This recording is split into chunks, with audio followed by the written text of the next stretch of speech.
Hello बच्चों, चलिए प्रश्न को पढ़ते हैं। हाइड्रोजन की आयनन एंथैल्पी सोडियम से अधिक क्यों होती है? तो चलिए प्रश्न की मुख्य अवधारणा पे बात करते हैं। अवधारणा देखिए, आयनन एंथैल्पी का क्या मतलब है? आयनन एंथैल्पी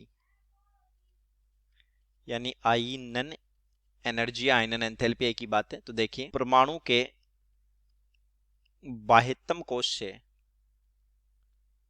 बाह्यतम कोश से इलेक्ट्रॉन निकालने हेतु आवश्यक ऊर्जा, उसी को कहते हैं आयनन एंथैल्पी। तो देखिए, हाइड्रोजन और सोडियम की तुलना करें तो जो फर्स्ट ए वर्ग के सदस्य होते हैं, hydrogen, lithium, sodium, potassium, rubidium, caesium और एक द्रव रेडियो एक्टिव होता है फ्रेंशियम। जब इस वर्ग में टॉप टू बॉटम चलेंगे,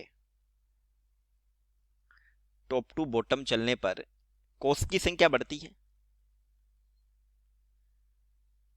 कोष की संख्या बढ़ती है।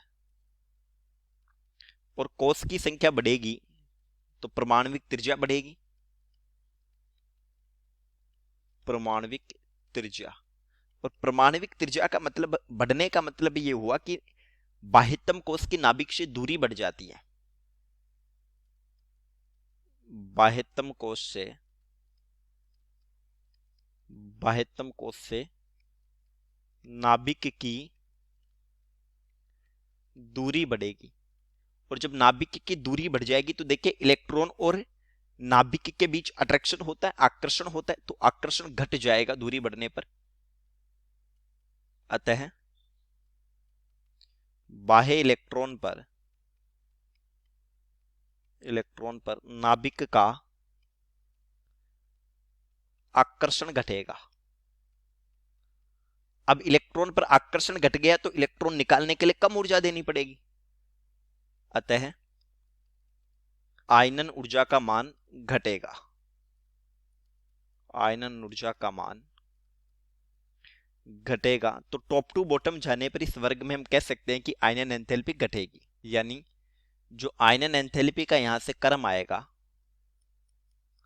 ये होगा हाइड्रोजन के लिए सबसे ज्यादा, क्योंकि सबसे छोटी साइज है, फिर लिथियम, फिर सोडियम, फिर पोटेशियम, फिर रुबिडियम, फिर सीजियम। तो चलिए, उम्मीद करता हूं प्रश्न समझ आया होगा। धन्यवाद।